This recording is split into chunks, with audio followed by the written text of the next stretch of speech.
نحمده ونصلي ونسلم على رسوله الکریم اما بعد۔ محترم بھائیو، زکوٰۃ ہر صاحب نصاب مسلمان پر فرض ہے۔ اس کے مسائل حضرات علماء کرام سے اچھی طرح سمجھ لینی چاہیے۔ میں یہاں چند مسائل درج کرتا ہوں، ذکر کرتا ہوں، مگر عوام صرف اپنے فہم پر اعتماد نہ کرے بلکہ اہل علم سے اچھی طرح تحقیق کر لے۔ نمبر 1، اگر کسی شخص کی مالیت میں 52.5 تولے چاندی یا 7.5 تولے سونا ہے، یا اتنی مالیت کا نقد رقم روپیہ ہے، یا پھر اتنی مالیت کا مال تجارت ہے تو اس پر زکوٰۃ فرض ہے۔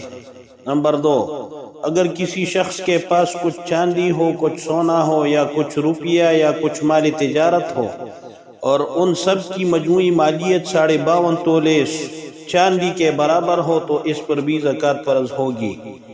نمبر 3، کارخانے اور فیکٹری وغیرہ کی مشینوں پر زکوٰۃ نہیں، لیکن ان میں جو مال تیار ہوتا ہے اس پر زکوٰۃ ہے۔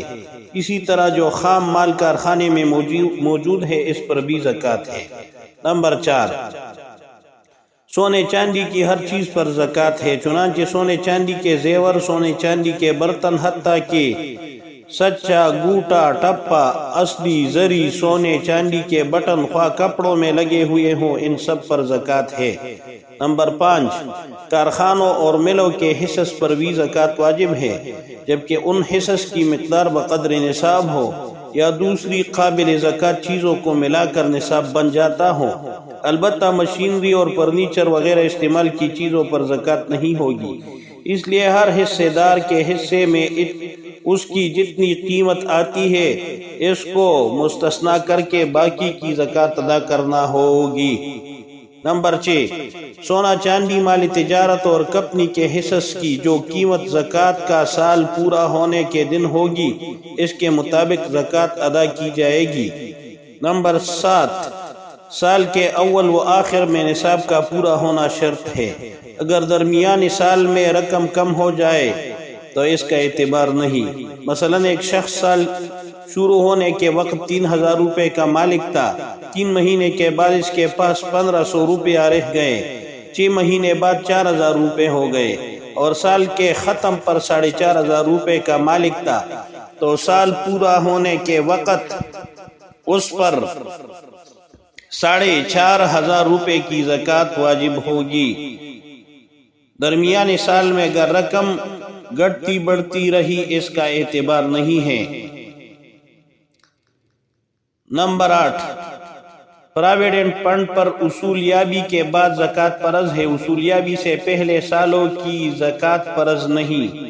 نمبر 9، صاحب نصاب اگر پیش کی زکوٰۃ ادا کرے تب بھی جائز ہے، لیکن سال کے دوران اگر مال بڑھ گیا تو سال ختم ہونے پر زائد رقم ادا کر دے۔ زکوٰۃ کے مصارف۔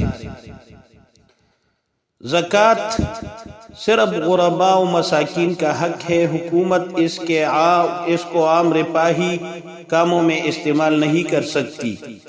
کسی شخص کو اس کے کام یا خدمت کے معاوضے میں زکوٰۃ کی رقم نہیں دی جا سکتی، لیکن زکوٰۃ کی اصولی پر جو عملہ حکومت کی طرف سے مقرر ہو ان کا مشاہرہ اس فنڈ سے ادا کرنا صحیح ہے۔